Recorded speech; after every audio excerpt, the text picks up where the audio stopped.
Join us live on the Sherry Lord Talk Show podcast. Start your day off with the Higher Vibrational Podcast with weekly guests covering spirituality, healthy foods, and so much more. Go to SherryLord.com for more info. Hey, welcome everybody. Thank you for joining us every Tuesday at 10 a.m.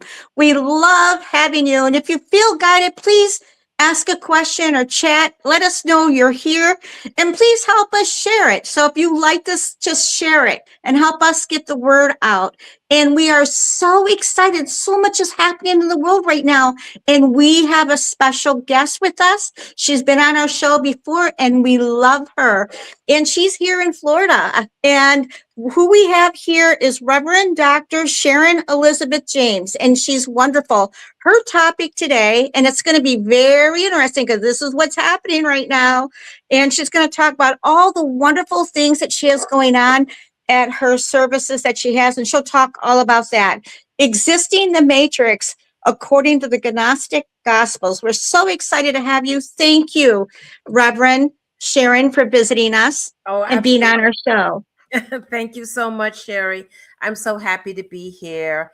And yeah, I think that title, Exiting the Matrix, this is something that has been since thousands and thousands of years, but to say the most recent, I would say, is the Gnostic Gospels, which first was found as the Dead Sea Scrolls. And that was the that was the codexes that they found. That was like, for example, the Sophia that was found. And then in 1940s, the Nag Hammadi, was found in Nag Hammadi, Egypt. And the story goes, a shepherd boy, and he's up in a cave and a slingshot, and he hears shards. And it's this ancient manuscripts that somebody took the time to hide this information. And there's so many ancient information that it's not in our awareness in our modern society, and if you look at human nature, power doesn't want to give up power, so for example, Constantine, he's not giving up his power. And he had the Council of Nicaea, early on. And at that time, they made decisions as to what came into, the canonical gospels, which means like the ones that we say is okay, and the ones that were not in alignment with their thought, which there was many alignments of just these amazing scholars and holy people that said, wait a minute, there's also this to consider. So who's in charge? Constantine, all right, and he had his little group of bishops or whoever you want to call them got together, and they're saying this is going to be the official narrative that we are saying is going to happen. And that narrative says, that Jesus came to save humanity, and that you have to do a bunch of good things and come through the church, the authority, Roman Catholic Church. Then at some point there was a split to the Eastern, and it's split up ever since that time, but just keeping on the original. And then and anything that is not that is heresy. Anything that is not that. And there was a very concerted effort, because the early Christians, like in the Coptics in Egypt, how they're thinking of Christianity, Jesus the Christ, is different than what we think today. Yes. Right? And there's an adage that says, all that has been hidden will be revealed. And we're in the time of the Great Awakening. We're in the time of the Great Revelations right now, how these ancient texts and other texts as well that has been interpreted, where scholars have started to interpret these ancient language to see what they have to say. And so it's a plethora of information that we have not been exposed to that is very, very important. So what is the exit? I'm really excited. about you and what you're explaining to our audience so they have a better understanding. Yeah. So let's talk about the word matrix, which is a new term, Yes. right? Exiting the matrix. Well, for those people that did see that show, The Matrix, that was out. A lot of us saw it. If you didn't see it, it is worth seeing The Matrix. And I think they have three: part one, part two, part three. But I would say part one would be the most important one. And actually, now I understand the writers of The Matrix. I Yeah. believe their mother was a shaman. They had some esoteric knowledge. They had to, because it is based. The idea Mhm. behind it was very much based. And that is why it resonated, just like Star Wars, resonated to the collective mind. You couldn't put your finger on it, but you said there's something about this that I deeply resonate to. And I actually watched The Matrix, Sherry, over 50 Wow. times. Over 50 times when it first came out, because I was trying to figure out. First, I wanted to understand every single thing this movie said, because it was a message in there. And I was trying to decipher that, especially towards the end. You have the architect, and he's saying this is the sixth time Neo is coming again. I'm trying to figure that out. Well, I'm happy to say I did figure it out finally after watching it 50 times and also going through life experience that led me to the Gnostic Gospels. So I guess I'll start from the beginning as to why I would even, how did this come about? Well, from the very beginning, when I came onto the planet, I kind of had my awakening from the beginning. Yeah. So I was born into this, and I was suspicious from day one. I was like, I don't know. First of all, I was very upset I was here. Let's put it that. I was very, very upset. I was very traumatized that I was on this planet. I was like, oh my God, what am I doing here? It's a mistake. Mm. All right. Mm. So after I kind of got through that trauma part of it, which I still have abandonment issues, because I felt like some space family just dropped me off here and left. But at any rate, as I started to look at the world, and then it was just so hard on my heart. It was just, I was looking, there was some beautiful things about the world, and I had a beautiful Yeah. family, a great parents, and they did the best that they could do. So I had a good childhood. I really did. But I looked at the world, and that's what was hurting my heart, because I could tell from pretty young, things don't look all that great. There's suffering in the world, there's war, there's prejudice, just those Yeah. kind of things. And so I went to a Catholic school from kindergarten. So I had a very specific Catholic Mhm. experience. But at two and a half years old, I had an experience with one could call cosmic consciousness. I was two and a Mm. half years old, Wow, that little was body. young. Yeah, 2.5 years old, little body, standing by my parents', wall in their apartment. And I experienced cosmic consciousness. I was one with everything. I knew I came here for a reason. I had a mission. So from early on, I was all about, I'm here for a mission. I'm supposed to do something. I'm supposed to do something. And many of us have that experience. Like, I think I'm supposed to do something. And part of our journey is trying to figure out, what is my mission? What am I supposed to Yeah. do? So that was always a theme going on. The other theme going on with me after I had that experience is the indoctrination that all of us are born into. We're born into indoctrination. We're born into, Yeah. this is how it is. This is how it's always been. Yeah. This is the school you're going to, and that's it. But the things that I was hearing, and I guess I was very blessed, from early, I was like, I don't know if I'm jiving along with that. I'm feeling something different. But of Doesn't resonate. Exactly. But of course, early on, we're taught to hand your power over to these authorities, right? So Yeah. you just go along with the program. But I did have a defining moment that had led me to where, as a scholar, going into a different direction to do my own research. And that was when, I don't know, I think, well, there's two things that happened. One, in the first grade, came across a beautiful nun. She really came from love. She really did. I could feel the love. She loved children. In fact, she became a cloister, I understand, later on. That was in the first grade. In the second grade, it was the Antichrist. Okay, so a complete opposite.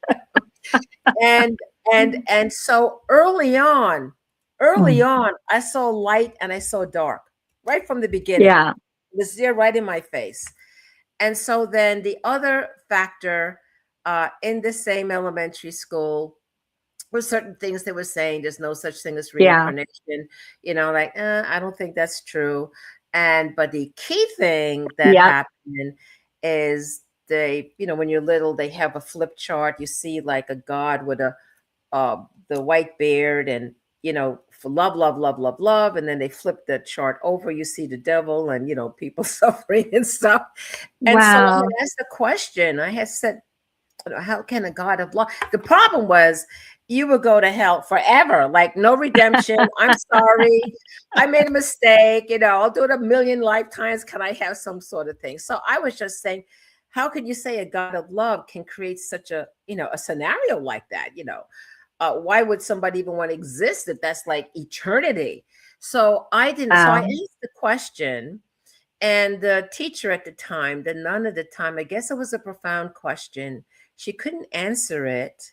And so she said in front of the entire class that was a stupid question, and that if nobody can ask an intelligent question, don't ask any question at all. Well, that shut the whole class down. Everybody was shut down.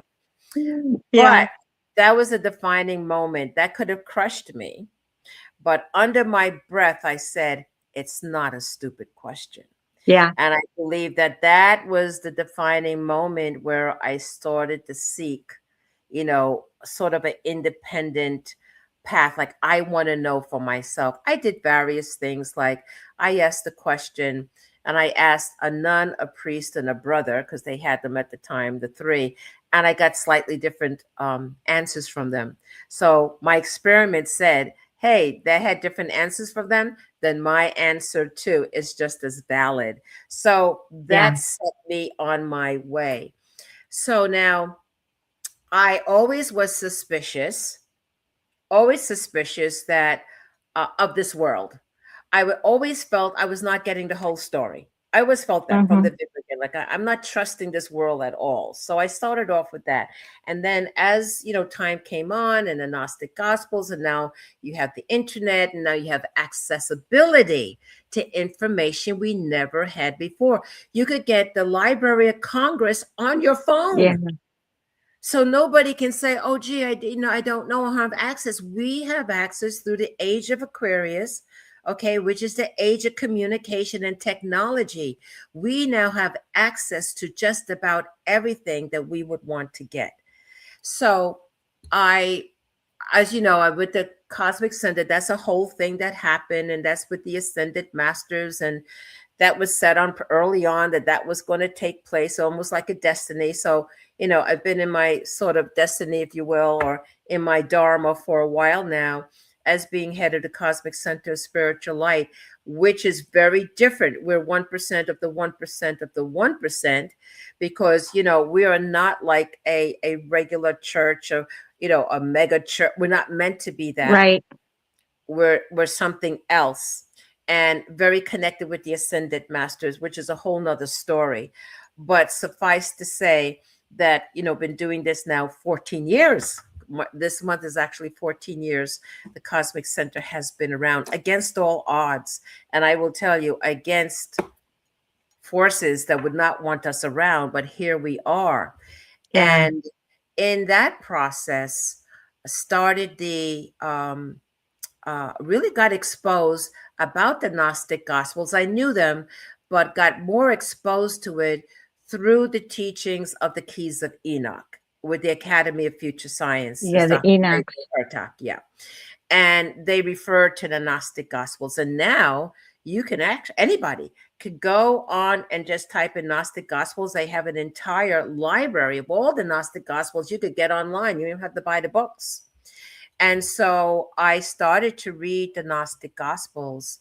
And when I started to read them, it made sense to me. I said, oh my gosh, this absolutely makes sense. So basically, this is what the Gnostic Gospels are saying. And there's so many layers, but I'm going to try to put it in a summary form.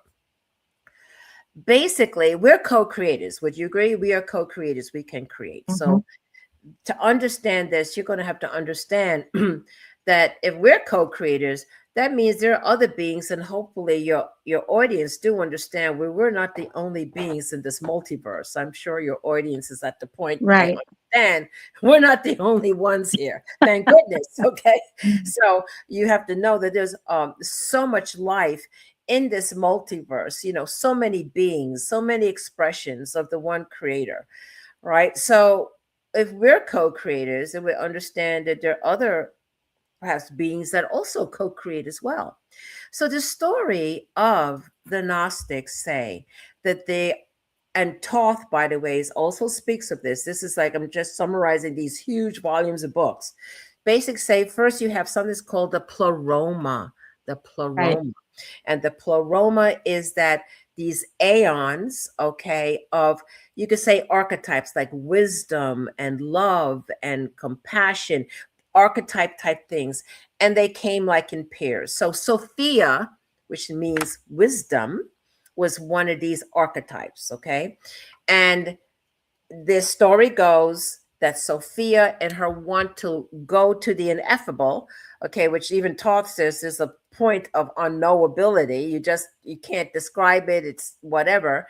But she is trying to say, for her love of love and the light, she went ahead without asking permission or without her, her counterpart, and fell. So that's why they say that this is a fallen world, a fallen universe. She fell. Her story is our story in that she's trying to come back up to that pleroma. And all of this is symbolic, obviously, too, and describing it in a way that we can understand it. So to bring it in more concrete terms, what it's basically saying is that as a result of this fall, this being created, known as the demiurge, comes from many different names, but demiurge is the most popular one, which it is a creator god with a small g, okay, with a small g, not the God with capital G.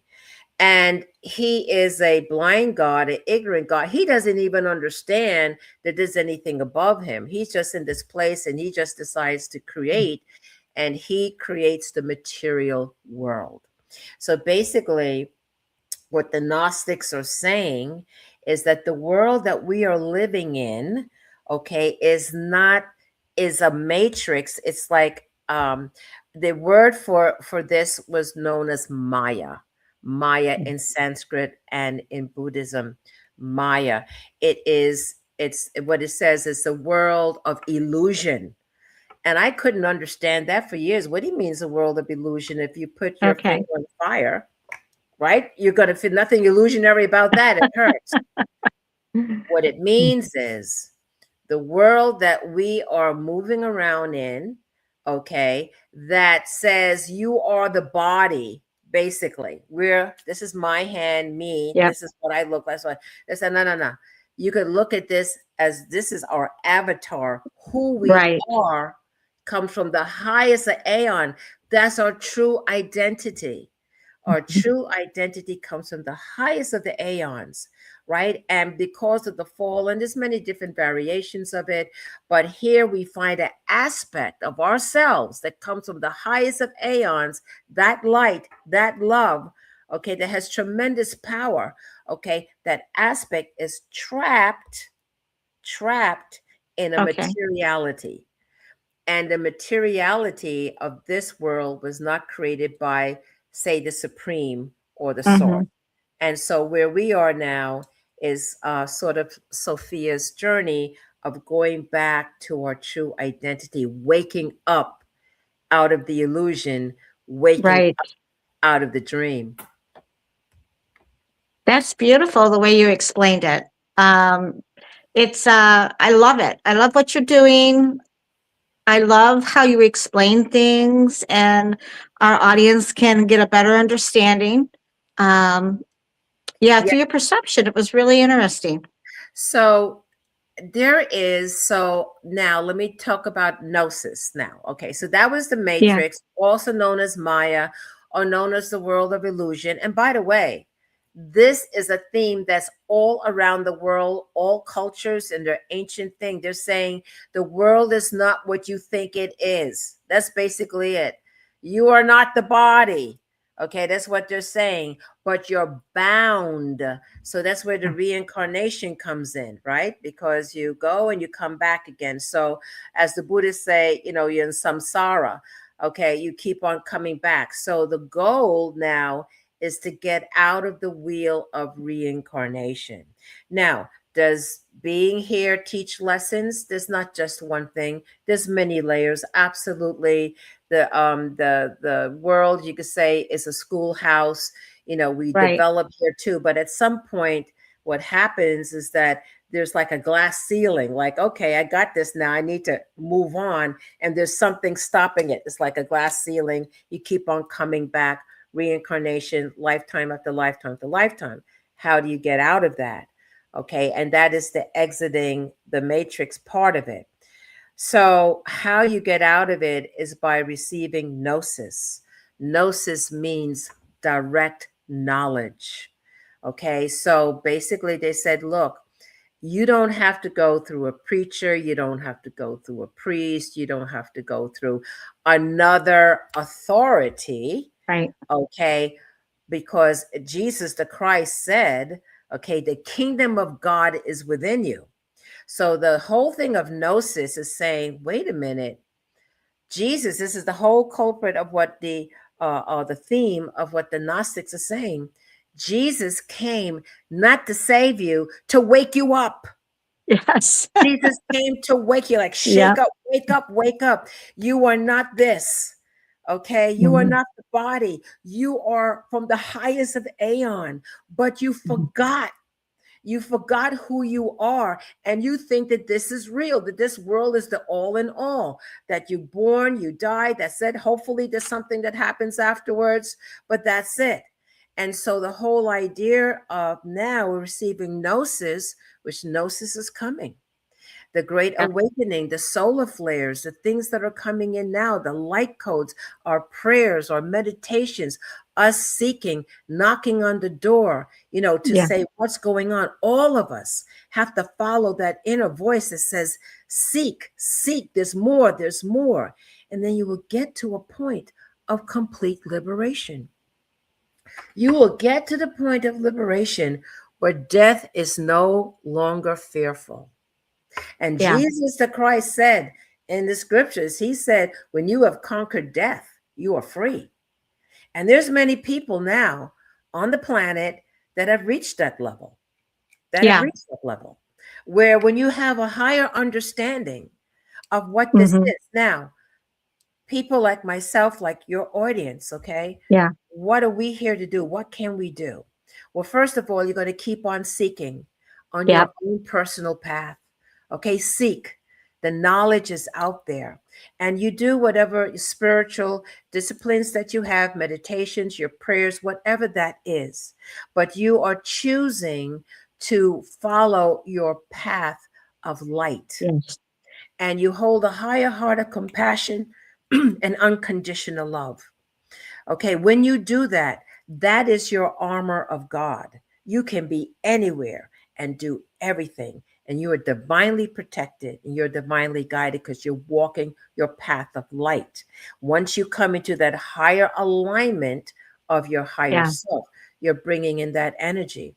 And as you do this, Sherry, then the revelations, just like the spirit, the gifts of Yeah. the Holy Spirit are real. Those are real. Gifts of the Holy Spirit is a real thing for people who experience it. Gnosis is a real thing because I experienced gnosis, and it was fairly recently, about, I would say, within the year. It's like, you have a certain level, then the next level, and then you get Yeah. to one point of complete um gnosis, knowing no one has Yes. to talk to you, you don't have to you know it directly. And when that Exactly. happens, you see the program. We're like, oh my gosh. You see the matrix. You're like, oh my gosh. And for people to understand this, okay, you cannot understand it from this 3D level that we're operating at the moment. You can't, because you're in it. So you have to go beyond the gravitational pull of the planet, Exactly. beyond the frequency, into the higher celestial levels, Yes. of which you are a part of that, to look and see what this cage is. I call it an energetic cage. So Yeah. how I can define it really quickly, how I see it in my mind that I think is easier to people understand. Say, for example, you have a fish tank, right? But in that fish tank, you have the fish, okay, and that fish is living its life in the fish tank. And then, but in fact, that fish tank is inside an ocean. Okay. And so somebody created this little fish tank, put some of the things in there, but it's really an ocean of what those fish belong to. But it's constricted at the moment in this energetic cage that we'll call that fish tank. Then you'll have some of the adventurous fish that say, I want to see what's beyond this wall, right? But Yeah. they bump their head. They bump their head, right? So they start the tradition. Listen, they tell the children and the grandchildren, you can't go beyond that wall, okay, because you will get hurt. So everybody has to stay within this little fish tank, okay? And this is our world. But then you have one adventurous person saying, I don't know, I think there's more to the world. Why are we doing this? Because great, great, great grandfather fish said we should, and this is our tradition. So you have the one black sheep in the family, okay, that decides to look and sees that there's an opening if you go in the top in the corner. And so that little fish goes out and says, oh my gosh, there's so much more. So he can go in his way, but he says, no, let me tell everybody else, So he comes back, he says, listen, everybody, there's so much more out there. And the rest of the village says, you're crazy. You're out of your mind. You're not conforming. Okay. You are, and all the black sheeps that are out there will know exactly what I'm talking about. When you talk and you say, this is not making sense, I'm understanding this. And then you have a group of people around you that just don't understand that they've been so indoctrinated. They have been so conditioned, right? But then light workers are here to get out of the indoctrination, to get out of the conditioning, to question everything, And there's a joke that I say, some of your audience may know it, but I'll say it anyway to get the point across.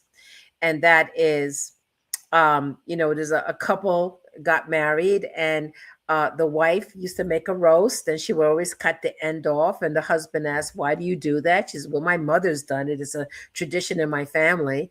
And so he sees the mother. He says, why are you cutting the end off of this roast? She says, well, my mother's always done it. It's a tradition in my family. Then he got to the grandmother, the great grandmother, where this started. And he said, why are you cutting the end of the roast? And, the great grandmother said, because my pan was too small. Right. So we have to understand that what are we agreeing to? What are we following? Is it anchored in truth? Is it relevant to who we are now? These are the questions we have to ask ourselves. Am I handing my power over, or am I being empowered? Am I in my integrity? Am I not in my integrity? Am I in my authenticity? Yeah. Am I in my authenticity? That's a very powerful question to ask yourself, because you are a creation of the divine source. Okay. Yep. And it's that part of you, that monad, that soul that is trying to get to your attention through the noise. Okay. Saying you have a right to be, and it's important for you to be your authentic self, so you can bring your light to this world by being who you truly are. And that's the first step, is having the courage to be your authentic self, and then doors will open up. You will knock on the doors and the doors will open. The information will come, the knowledge will come, the wisdom will come, and you'll be liberated. You'll be free. That's beautiful. We loved all the advice, and your stories are just amazing to help us relate and to advance and to grow. Mhm. And a lot of tools there. Thank you. You're I welcome. also know that we really want you to share with our audience. You are doing these really enlightened retreats, and I think can you talk a little bit more about the retreats Yes, yes, and what yes. you're doing with the Cosmic Center and all that? But we want our audience to know to get a hold of you if they want to do the Oh, retreat. absolutely, absolutely.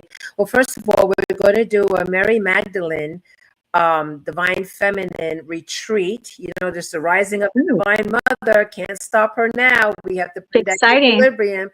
The Divine Masculine and Divine Feminine have to be equalized. So we're having that retreat. Is coming up in April 7th.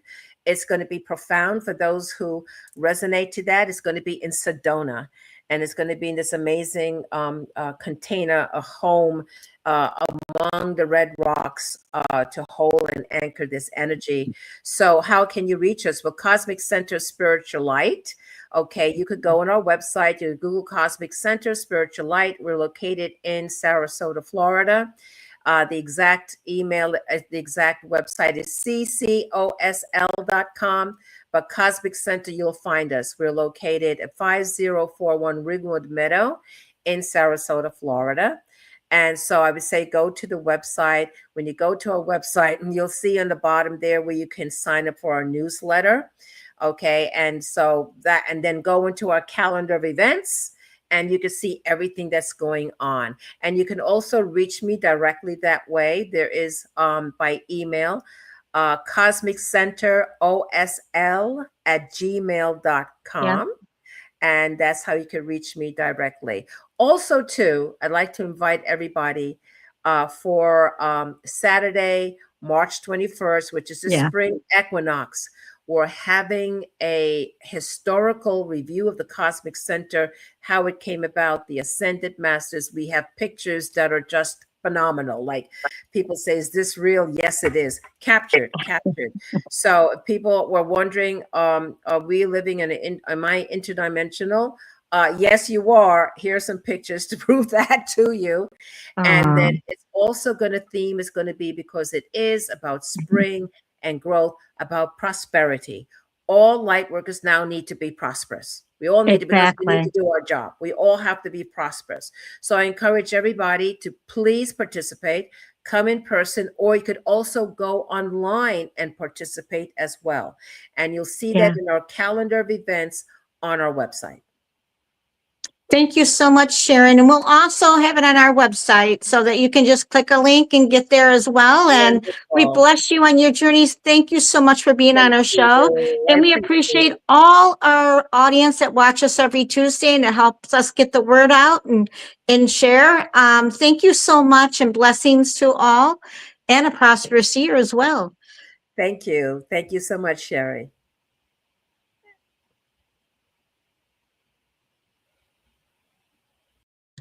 International psychic medium and podcast host Sherry Lord. She is one of the most sought after psychic mediums. Book your special readings. Go to www.sherrylord.com.